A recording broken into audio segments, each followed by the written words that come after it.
ఒక్కసారి కొమ్మూరి గోల్డ్ కి కాల్ చేయండి. తాకట్లో ఉన్న మీ బంగారాన్ని విడిపించి మార్కెట్ ప్రైస్ కి వాళ్ళు కొనుక్కుని మిగతా డబ్బులు మీకు ఇచ్చేస్తారు. హాయ్, వెల్కమ్ టు మనం టీవీ. కట్నం అడిగాడు.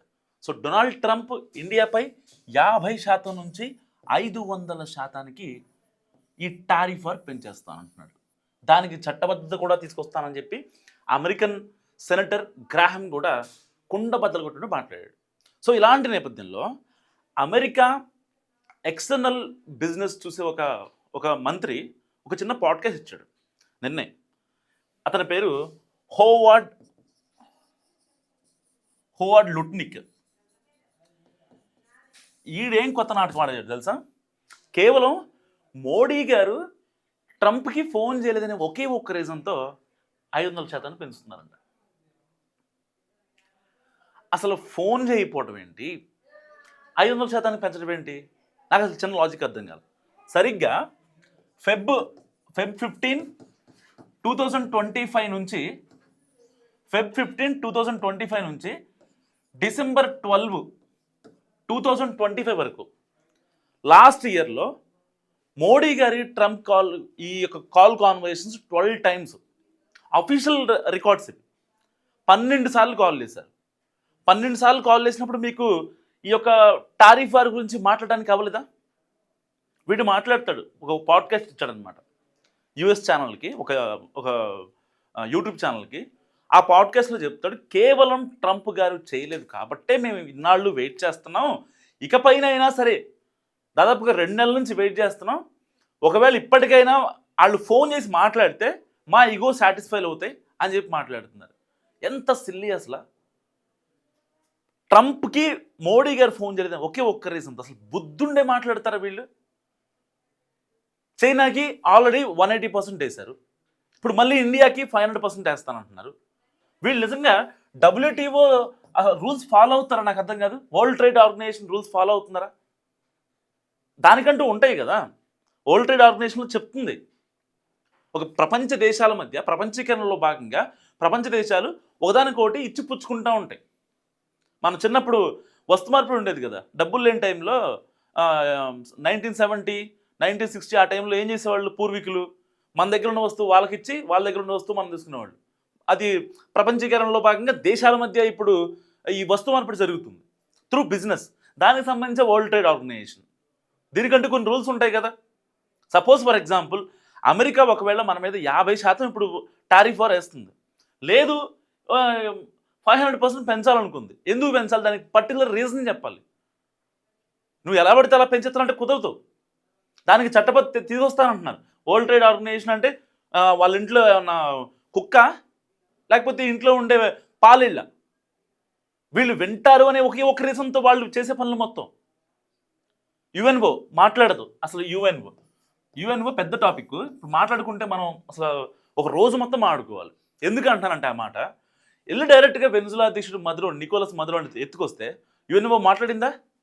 వాళ్ళ కొడుకు నికోలస్ మదురో వాళ్ళ కొడుకు ఎంత ఎమోషనల్ అయ్యాడంటే, మా నాన్నని డైరెక్ట్గా వచ్చి ఎత్తుకెళ్ళిపోయారండి, కిడ్నాప్ చేశారు, ప్రపంచ దేశాలు మాట్లాడినాయా? ఎవరు మాట్లాడారు? మా వెనిజులాలో సరే మా నాన్న తప్పు చేసే ఉండొచ్చు, కానీ ఎందుకు అంత కిడ్నాప్ చేయాల్సిన అవసరం వచ్చింది? మా నాన్నకున్న గుడ్ విల్ మొత్తం పోయింది. ఇప్పుడు కోర్టులో ఆయన ఆల్రెడీ నికోలస్ మదురో కొన్ని మాటలు చెప్పారు, లేదండి నా త్రూగా ఏమన్నా జరిగితే నేను దానికి యాక్సెప్ట్ చేస్తా, కానీ కిడ్నాప్ తీసుకుని రావాల్సిన అవసరం ఏంటి? ఒక దేశ అధ్యక్షుడు నేను కిడ్నాప్ చేసుకుని రావాల్సిన అవసరం ఏంటి? కేవలం నా దగ్గర మానవ వనరులు, ఆ ఖనిజ నిక్షేపాలు, చమురు నిల్వలు, వాటి కోసమే నన్ను కిడ్నాప్ చేశారు ట్రంప్ అని చెప్పి ఆయన తెగేసి చెప్పారు కోర్టులో. అయినా సరే అక్కడ న్యాయస్థానం పట్టించుకోదు. వాళ్ళంతా ట్రంప్ మనుషులు. ఇప్పుడు ట్రంప్కి ఫోన్ కావాలి అని చెప్పి ఇప్పుడు ఈ హోవార్డ్ లుట్నిక్తో ఇప్పుడు మళ్ళీ ట్రంప్ చెప్పించాడు, ప్రపంచ దేశాలు చెప్పించాడు అనమాట. అంటే మోడీ దిగి రావాలనా? కేవలం మోడీ దిగొస్తే మీ ఈగోలు చల్లారితే అప్పుడు టారిఫ్ వార్ ఆపుతారు. అసలు సిగ్గుందా కొంచెమైనా? మీ $30 ట్రిలియన్ ఆర్థిక వ్యవస్థలో $10 ట్రిలియన్ మీకు అప్పు ఉంది. దాన్ని ఎలా ఫిల్ చేసుకోవాలి? మేక్ అమెరికా గ్రేట్ అగైన్ అని చెప్పి ఒక స్లోగన్ పట్టుకొని ఇప్పుడు వచ్చావు, బాగానే ఉంది. చాలా అంటే చాలా బాగుంది. అమెరికన్లు అంతా నీ వైపే ఉన్నారు. ఎలాగైనా సరే అక్రమ వలసదారులను బయటికి పంపించాలనే మంచి కసితో ఉన్నాం. పంపించు. ఎవ్వరు ఏ ప్రపంచ దేశాలు ఎవ్వరూ కూడా యుఎన్ఓలో సభ్యత్వం ఉన్న ఏ ప్రపంచ దేశాలైనా కూడా ట్రంప్ తీసుకున్న నిర్ణయాన్ని అందరూ స్వాగతించారు. అక్రమ వలసదారులు ఏ దేశాలలో ఉన్నా సరే, ఇప్పుడు బంగ్లాదేశ్ నుంచి మన ఇండియాకి వస్తూ ఉంటారు. వాళ్ళని మనం గర్వాపసి చేపట్టాం, వాళ్ళని పంపించేసాం. శరణార్థులుగా వచ్చిన వాళ్ళని మాత్రం ఆశ్రయం ఇచ్చాం. సరే, అంతో ఎంతో మంది కాస్త హ్యుమానిటీ ఉన్న కంట్రీ కాబట్టి అమెరికా లాగా మనం పిచ్చి పిచ్చిగా చేయం. రూల్స్ రూల్స్ రూల్స్ అని కొన్ని వాటిలో ఉండవు. మనం హ్యుమానిటీ కూడా చూపిస్తాం. లైక్ పోలీసు వాళ్ళు ఒక అమాయకుడికి శిక్ష పడుతుందని అంటే అతనికి పడకుండా ఒక 2 క్రిమినల్స్ వదిలేస్తారు. అవి ఒక రకమైన లా. మనం కొన్ని పాటిస్తాం. అంతేగాని ట్రంప్ లాగా మోడీ ఫోన్ లిఫ్ట్ చేయలేదు, మోడీ నాకు ఫోన్ చేయలేదు, నా ఇగో టచ్ అయింది అని పిచ్చి పిచ్చిగా ఇలాంటి పాడ్కాస్ట్లు ఇప్పించి పాడ్కాస్ట్కి ఉన్న పరువు తీశారు నిజంగా. దాని మీద మన భారత విదేశాంగ శాఖ రెస్పాండ్ అయింది. జైస్వాల్ గారు రెస్పాండ్ అయ్యారు. అసలు అలాంటిది ఏం లేదండి, కుండ బదులు కొట్టారు. ఆయన కుండ బదులు కొట్టినట్టు మాట్లాడారు. అబద్ధం అంటే ఆలోచన చెప్తారండి. అబద్ధం నిజం డైరెక్ట్గా చెప్పేస్తారు కదా. నిజం డైరెక్ట్గా వస్తుంది. అసలు దాంట్లో సమస్య లేదు. హావర్డ్ లుట్నిక్ మాట్లాడిన మాటలకి జైస్వాల్ గారు రియాక్ట్ అయ్యారు. అసలు వాళ్ళు మనకి మెయిల్స్ పెట్టారు తప్ప మనం వాళ్ళతో బతిమలాడించుకోవాలి లేకపోతే అలాంటిది ఎప్పుడు భారత్ చేయలేదు. చాలా హుందాగా ఉంటారు. మన విదేశాంగ శాఖ అన్ని దేశాలతో కలిపితే మన విదేశాంగ శాఖ చాలా నెక్స్ట్ లెవెల్, చాలా ప్రొఫెషనల్గా మాట్లాడతారు. బయటకు వెళ్తే మిగతా వాళ్ళు ఈగోలు యాటిట్యూడ్లు చూపిస్తూ ఉంటారు. కానీ మన విదేశాంగ శాఖ ప్రతినిధి ఎవరు వెళ్ళినా సరే మన ఇండియా నుంచి చాలా నీట్గా మాట్లాడతారు, చాలా పేషెన్స్తో ఉంటారు, చాలా హంబుల్గా ఉంటారు, చాలా జెంటిల్గా ఉంటారు. ఏ ప్రపంచ వేదికల మీద మాట్లాడినా సరే ఓర్పు సహనం అనేది ఉంటుంది. కానీ లుట్నిక్ గారు ఇప్పుడు ఏమంటాడంటే కేవలం మోడీ గారు ఫోన్ చేయాలట. ఫోన్ చేస్తే అసలు there is no doubt about it, మేము మాట్లాడుకుంటాం. దానికి సంబంధించి ఏమన్నా అటు ఇటు మార్చుకోవాలంటే ఇప్పుడు ఆల్రెడీ మనం రష్యా నుంచి చమురు తీసుకుంటున్నాం కదా. 2021లో ఐ థింక్ 10% చమురు మనం ఇంపోర్ట్ చేసుకునేవాళ్ళం. దాని తర్వాత 2024కి 42.8% చమురుని మనం రష్యా దగ్గర నుంచి కొనుగోలు చేస్తున్నాం, ఇంపోర్ట్ చేసుకుంటున్నాం.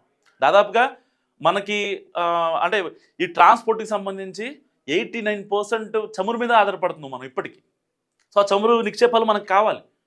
అయితే కొన్ని ఇరాన్ కావచ్చు, వెనుజులా కావచ్చు, కొన్ని వాటితో మనం ఆ క్యూబా కావచ్చు, ఇలాంటి కంట్రీస్తో మనం ఇప్పటికీ వాణిజ్య సంబంధాలు కొనసాగిస్తాం. కేవలం అమెరికా చెప్పిందని ఒకే ఒక్క రీజన్తో, ట్రంప్ ఉన్నాడనే ఒకే ఒక్క ఇదితో. ఆ ట్రంప్ ఉన్నాడని ఎందుకు చెప్పరా? కేవలం ట్రంపే ఉంటుంది తెలుసా. వైట్ హౌస్లో ప్రెస్ మీట్ పెట్టిన ప్రతిసారి, ప్రెస్ని అడ్రస్ చేసిన ప్రతిసారి చెప్పే మాట Modi is my best friend, Modi is my best friend. కానీ ఇండియా మీద మళ్ళీ 500% టారిఫ్ వేస్తానంటాడు. మనకి చైనా వాడు కొత్త వీసా ఇచ్చి H1B చేస్తే ఇక్కడ $1,00,000 కట్టాలని చెప్పి చైనా వాడు కొత్త వీసా ఇస్తే వాడు మనకి కే వీసా అసైన్ చేశాడని ఒకే ఒక్క రీజన్తో వాళ్ళ మీద కూడా టారిఫ్ వారేశాడు 180%. దానికి చట్టబద్ధత తీసుకొస్తాడని చెప్పి చాలా రోజులు చూశారు. అక్కడ అమెరికన్ సెనెట్లో కూడా అధ్యక్షుడికి అలాంటి ఆదేశాలు ఇవ్వడానికి ఛాన్స్ లేదు, స్కోప్ లేదు. సో ఎలా ఫర్దర్గా అంటే అది టెక్నికల్గా మాట్లాడాడు, బట్ లాజికల్గా ఇంప్లిమెంట్ అయ్యే ఛాన్స్ లేదు. కాబట్టి ఇప్పుడు అమెరికన్ సెనెట్లో ఉన్న వ్యక్తులతో మాట్లాడిస్తున్నాడు. అంటే ఓకే, నేను చెప్తేనేమో లాజికల్గా టెక్నికల్గా సెట్ అవ్వదు అనుకుంటున్నారు ప్రపంచ దేశాల వాళ్ళు. ఈ టారిఫ్ వారు కావచ్చు, ఈ వీసాల విషయంలో కావచ్చు, ఇంకోటి కావచ్చు. సో ఇప్పుడు అమెరికన్ సెనెట్లో వాళ్ళతో మాట్లాడిస్తే ప్రభుత్వ పరంగా ఉంటుంది, చట్టబద్ధంగా ఉంటుంది, అఫీషియల్ పర్సన్స్ మాట్లాడితే బాగుంటుంది అని చెప్పి ఇప్పుడు ఈ హార్వర్డ్ లుట్నిక్ గారిని దింపాడు. వీడు పాడ్కాస్ట్ ఇచ్చాడు. ఈ జన్మలో ఎప్పుడు ఒక పాడ్కాస్ట్ ఇవ్వలే. అలాంటి వాడు ఒక పాడ్కాస్ట్కి వెళ్ళాడు, పిచ్చి కూతలు కూసాడు, ఇష్టం వచ్చినట్టుగా మాట్లాడాడు. అసలు దాంట్లో ఏం మాట్లాడుతున్నాడో వాడికి అర్థం కాలేదు. నేను ఫస్ట్ ఒక 5 minutes చూసా అంతే. పిచ్చిగా మాట్లాడు. టారిఫ్ గురించి అది ఏదో మాట్లాడుతున్నాడు. ఈవెన్ అసలు టారిఫ్ అనేది ప్రపంచ దేశాల మధ్య జరిగే యుద్ధం కదా. ఇప్పుడు అదే కదా యుద్ధం స్టార్ట్ చేస్తుంది అమెరికా కదా. కేవలం రష్యా దగ్గర నుంచి ప్రపంచ దేశాలు చమురు తీసుకుంటున్నాయి. అదే ఒకే ఒక్క రీజన్తో ఇప్పుడు పిచ్చిగా టారిఫ్ వార్లు వేస్తున్నాడు కదా. ఇప్పుడు ఆ చమురు ఏదైతే బిజినెస్ ఉందో, చమురు త్రూగా డైరెక్ట్ ఇండైరెక్ట్ బిజినెస్ ఏదైతే ఉందో అదంతా అమెరికా చెప్పు చేతల్లోకి రావాలి. దానికోసం ట్రంప్ మామ ఎంతకైనా తెగబడతాడు. దాంట్లో there is no doubt about. మనం చూస్తున్నాం వెనిజులా లాక్కి వచ్చాడు, ఇప్పుడు నెక్స్ట్ గ్రీన్లాండ్ అని అంటాడు, తర్వాత క్యూబాన్ అంటాడు, తర్వాత మెక్సికో అంటాడు, తర్వాత కొలంబియా అంటాడు, తర్వాత క్యూబాన్ అంటాడు. ఇలాంటి బోల్డ్ అని కంట్రీస్ ఇప్పుడు ట్రంప్ మామ హిట్ లిస్ట్లో ఉన్నాయి. ఎట్టి పరిస్థితుల్లో ట్రంప్ గారు ఫోన్ చేస్తే ఇవన్నీ ఆగుతాయి అనమాట. ఎంత కామెడీ కదా. సో ట్రంప్ ఉద్దేశం గురించి మీరేమనుకుంటారు మస్ట్ కామెంట్ చేయండి. చూస్తున్నాం మన టీవీ.